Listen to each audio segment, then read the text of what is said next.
It's another day with the physicians where your health is our business.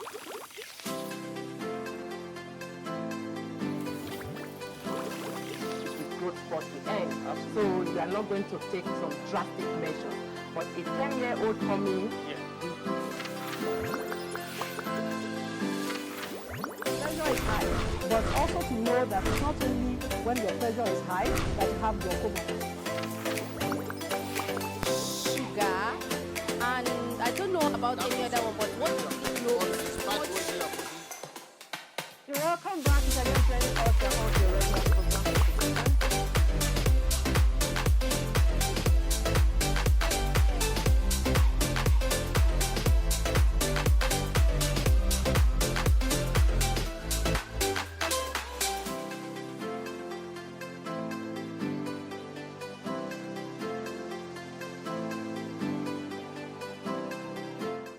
The usual problems which makes a patient to visit doctor or a healthcare provider in both rural and urban communities are related to the ear, nose and throat, also known as the ENT. It is important to note that ear, nose and throat diseases are serious public health problems with universal distribution and affecting all age groups. There are a lot of ENT diseases which range from minor problems like allergies to severe problems like malignancies, which affect the lives of people and is becoming a public health problem. Our expert today will be telling us more about the types of ENT diseases and prevention methods. Stay tuned.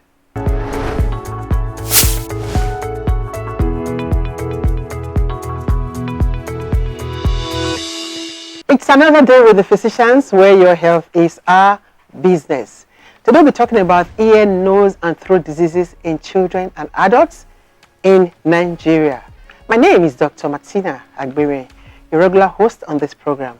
And with me is Dr. Memuna Yusuf Kadri. Of course, you know this is your favorite family health talk show in Nigeria, where we discuss your health because your health is our business. Yes, your health is always our business. That's why we're here.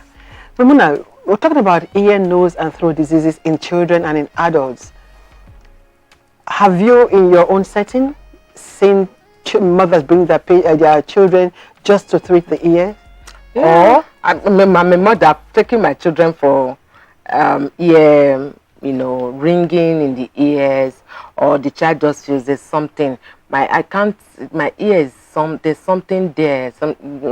It looks as if you need to clean it. And being a physician, using cotton bud is not so healthy. So the most important thing is just visit the ENT. Now that you have talked about cotton bud, you know, there's this feeling when you take something when it's itching, and you use the cotton bud. Cotton bud is not even as, it doesn't really give you that feel.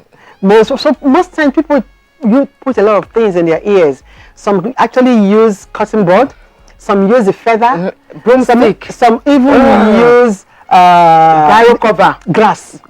They do the grass in such a way that it becomes a bit fluffy, so they can use it. It's obvious you've used that. The way you just said it, you use grass and I've never done that. What one is you roll and it will be fluffy. I did that. Yes, so I can actually speak from experience. And I tell you something that happened to me. One of those evenings, I was still much younger. And, we're playing outside in the evening. It's kind of moonlight till time. We're playing outside. And I had, believe you me, broom. Wow. I don't know what happened. I did the broom, and I actually was just using it on my ear. We're playing. So I just stood while I was doing it. And after, even if they are calling your name, Martina, one of my other friend, a neighbor, who was also playing, ran. And jammed the broom. It was forced. I had to drag it out. So to tell you the extent to which the thing went in, I pulled it out, and it was like I saw my grandparents. I screamed. I couldn't even tell my mom. I couldn't tell my dad. This was what happened to me. I was crying in pain. And there was no blood. There was no blood, but it was hurting so much. Then my younger sister, Evita, said, I said, my ear. What happened? What happened? Lo and behold, it was aching. I couldn't tell my parents that this was what happened to me. So they didn't take me to go in to see the ENT doctor. And I was just going. It was so hurting. Each time my younger sister now gave me paracetamol to use because I knew if I told my dad, he would have dealt with me. My mom would have actually dealt with me. So I managed with the pain. It was painful, but with analgesic, I felt a bit okay.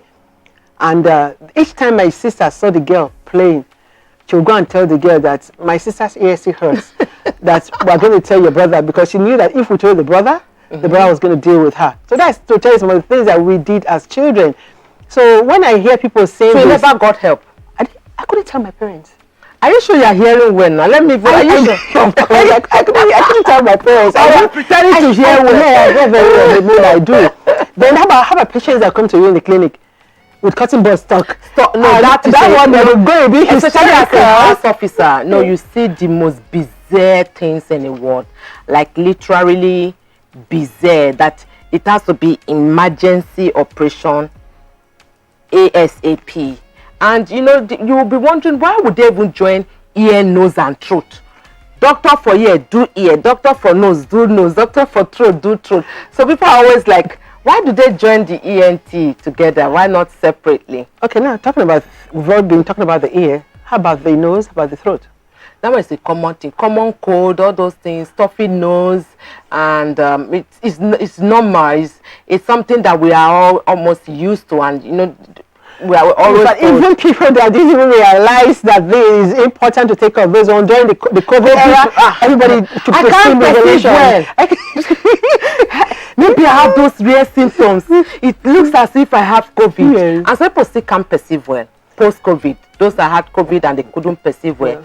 Getting back to that is some people haven't yet gotten it. And steam inhalation was the order of the day. Sure. Then another thing is very frightening. You see people just go to these malams and they tell you they have tonsils. Yeah, and they just cut. Like it's not hygienic. Yes, it's not even a tonsil. You can be activated. You can just fall back in and then block the airway and then you are gone. But somehow they tell you some barbaric practices that are so barbaric. I don't get it. And if you are listening to us or you are watching us as it is right now, please, if you know anybody in your community that does it, it's best for them to go for proper training. You send them to the hospital. Doctors are there that do these things. Don't just go and you know, HIV is still there. There's so many other things that can happen. They can bleed to death. Yes, can bleed to death. So please stop all that. We are in 2021. Then before bringing our guest, how about the epistaxis, bleeding from the nose? I have family members that do have that, and it can be scary. I have that. It can be scary, you know, when you have all of a sudden you see you have one sitting in front of you here. You have I usually have it. Yeah. There's this leaf. Yes, that one local you just cut it and squeeze it. It's like, yes. They should actually research into it and get. I knew it. So when each time it comes, I just go straight to the back of the house and pluck it and just squeeze it. So at what age did yours disappear? It still comes once in a while. Where does it come? Is it stress related? When you're under stress, it comes. Then when it's dry season, when your nostrils are dry, it just cracks up. At times you just wake up. So most times when it happens, I just put a cotton wool. I'm good. Yeah. Just apply pressure. Apply pressure. Yeah. I see people do that. I've helped patients, you know, manage it, but I've never had. So when you have, I just said, there's nothing to worry about. Just ensure that. One of the mistake is most people put their head backward, which is not good. Yeah, it's supposed to be. Keep bleed in. So what you do is just apply pressure, and that's it. You feel much better. Some people even say pinch the tip of the nose. Yes, hold it. It's just a pressure, and that is it. Because most times it's at least because of the small veins around there. So you just apply pressure, and you feel much better. But we have a guest that is going to deal with, and it's a prof. A renowned and amazing prof of the profs. So I'm sure he's going to do justice. A prof that is called a mister. Exactly. So wait and watch for why we call some doctors mister. I guess a stage where they call you a mister. No more doctor. We'll be back after a short break. Just stay tuned.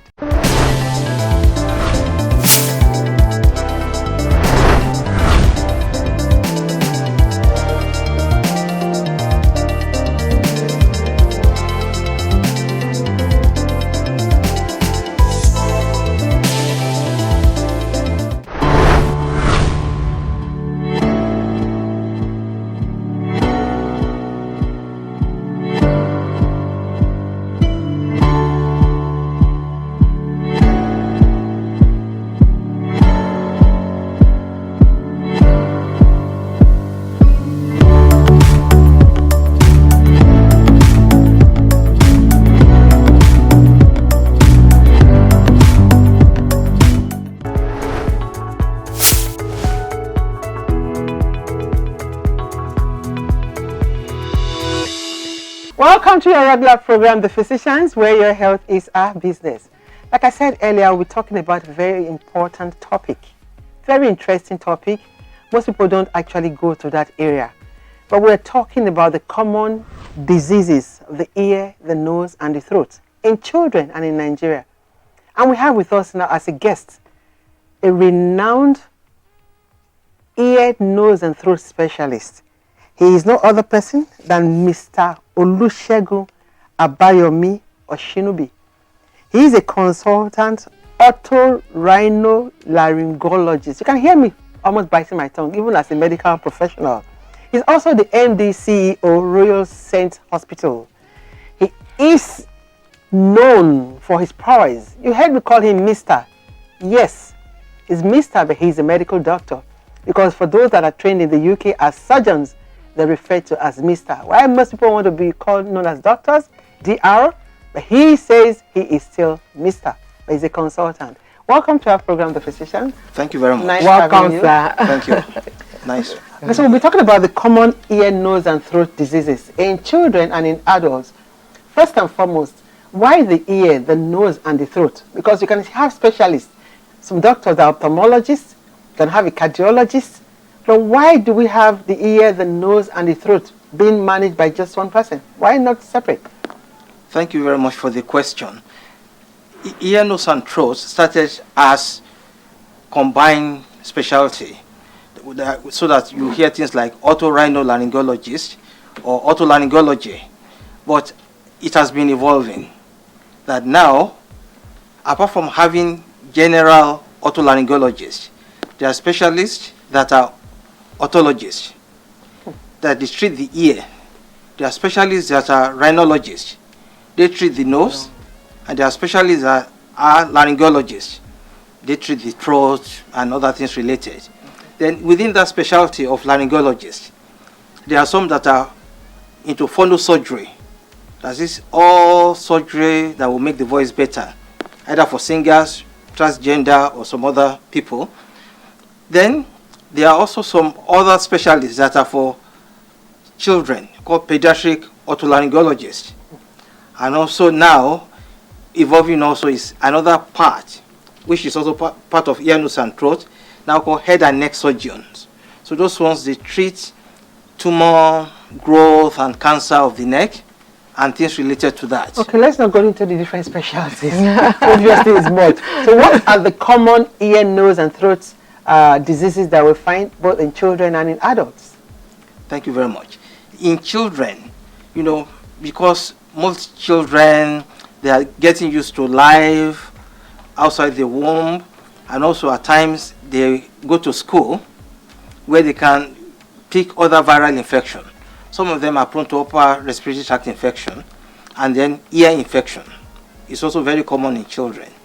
And some of the children also, within their early years, they get used to things in the environment, and as they are getting used to things in the environment, and they are having things like recurrent nasal infection, there's a tissue at the back of the nose called lymphoid tissue. So when that is enlarged, it causes adenoids, which is also seen in children. And some children, when they have recurrent cold, at times it could affect their ears, and they could also develop what is called glue ear, as if not, at times maybe as if they are ignoring calls or not participating in class, and that may make them to need, some surgery. So there are a lot of factors that could cause them, problems, especially hearing loss in children. Okay. That's for children. Yes. You are still going to tell us about the ones for adults? In case of adults, a lot of people that we see, some will just come in that they couldn't just hear with the ear after a swimming session or some other things, and those ones may be that they had wax in the ear. So after the swimming session, water got into the ear and made the wax to swell off. Okay. A lot of other people, they come in that they either have blocked feeling in the ear, or some that they had earache that was getting worse, which we call otitis externa, that is inflammation of the outer part of the ear. And there are some other ones also that may come in with middle ear infection. But rarely will people come in with inner ear infection, which we call labyrinthitis. That does happen, which may cause some things like vertigo, especially after a viral infection. And some other people, they may have itching, either in the nose, some in the throat, or even some people watering of the eyes. And then some bad cases of rhinosinusitis. Some people will have headache, which is usually worse when they bend forward. Yeah. So That's awesome. You're just breaking it down, childhood, adulthood, the common things that people should actually look out for. Not necessarily some end-stage cancer, but these are the things people see on a day-to-day basis, and it's very important that we get to know why these things are happening. Yes. Another thing is about some people, they come in because their relatives send them to hospital. Yes, you are right. That they say they kept ignoring calls or turning off the volume of the television. Yeah. So there's something we call presbyacusis, that is hearing loss due to old age. Okay. That one creeps in very slowly. That at times you could have resulted in some argument. You understand? So that's another thing about hearing loss.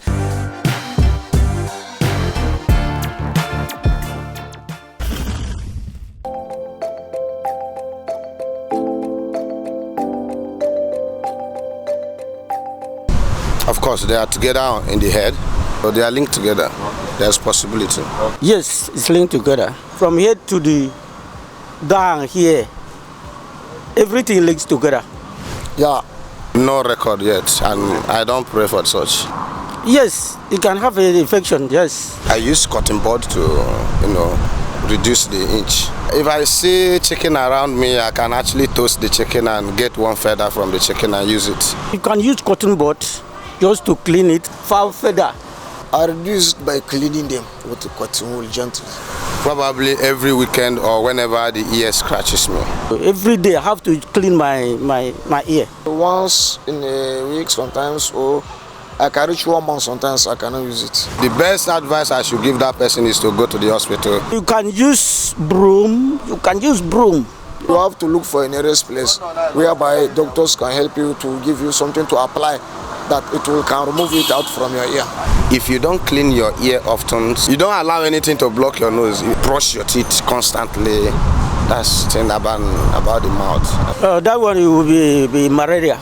Some people used to wear earpiece. That in half affect your eardrums, and at the end of the day, it can be an infection to some people in the ear.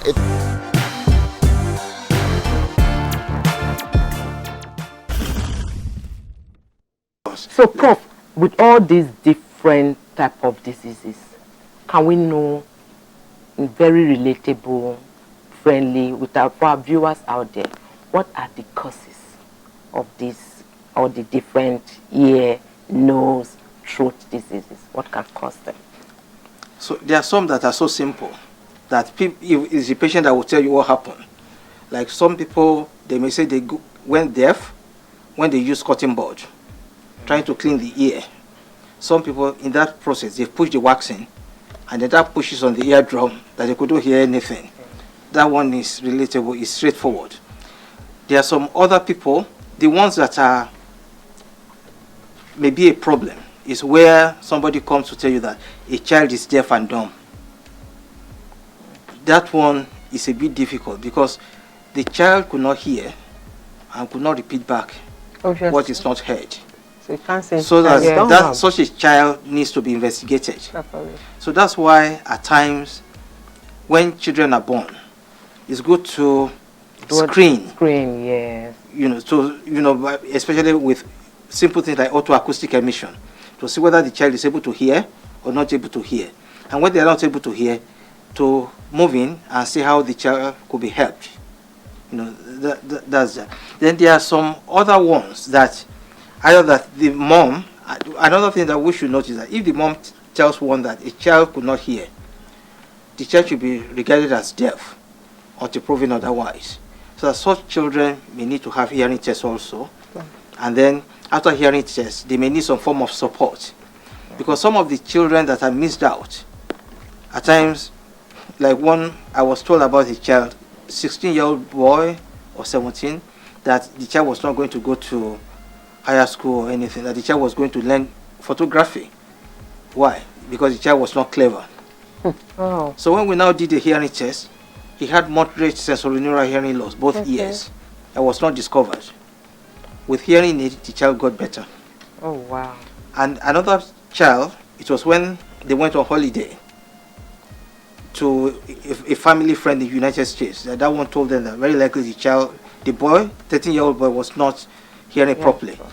So they were used to the fact that the boy was used to keeping to himself, always working with computer.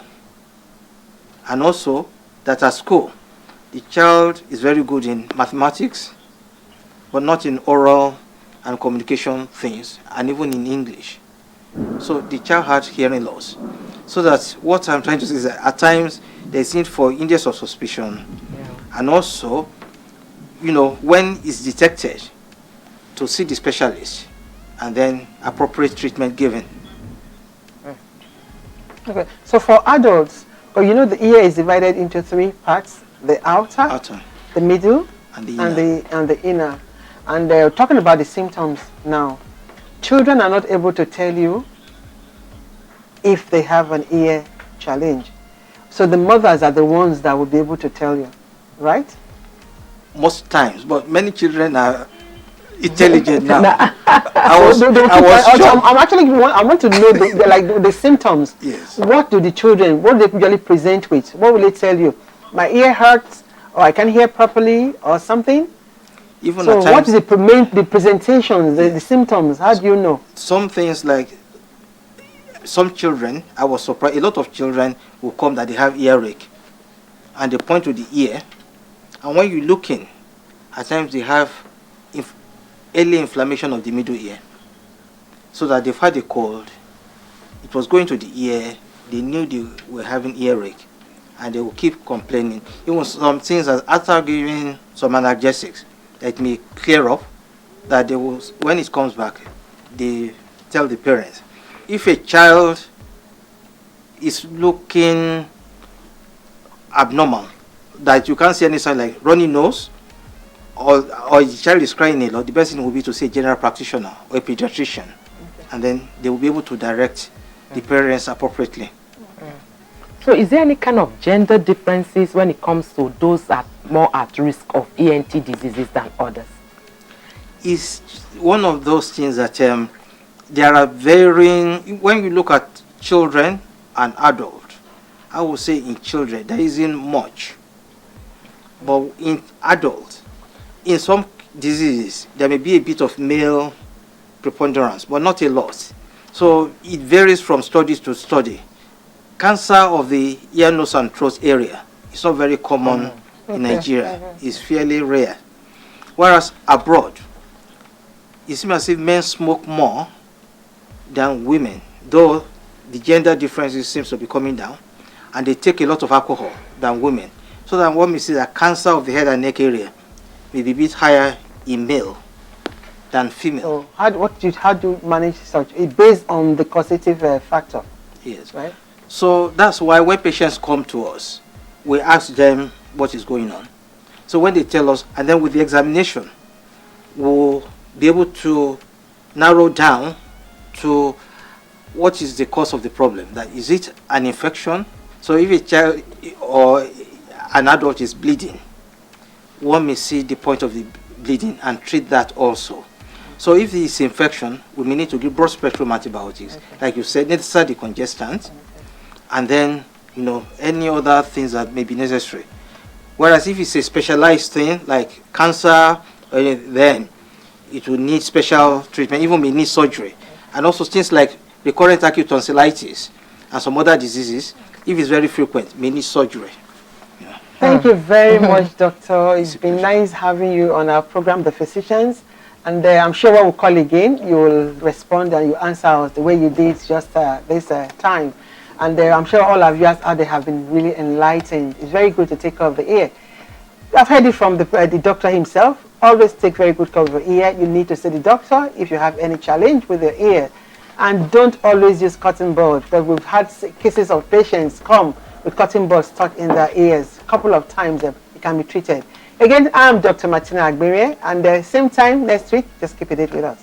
I remind Dr. Memuna Yusuf Kadri, thank you very much, Prof. I wouldn't go away from not thanking our Prof for demystifying some of this myth and breaking it down for all of us out there to understand more about the ear, nose, and throat diseases.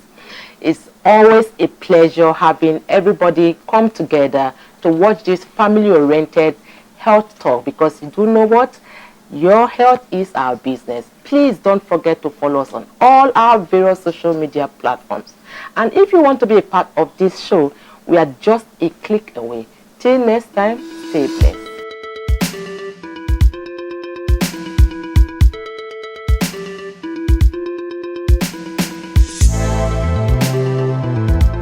Yes, I'm Dr. Fasasi. And I am Mrs. Owade Olasimbo. It was very nice to be on the physicians. I am a dental enthusiast. I am a dental therapist and also an oral health educator. So I'm very passionate about teaching people, educating people more about how to care for their teeth.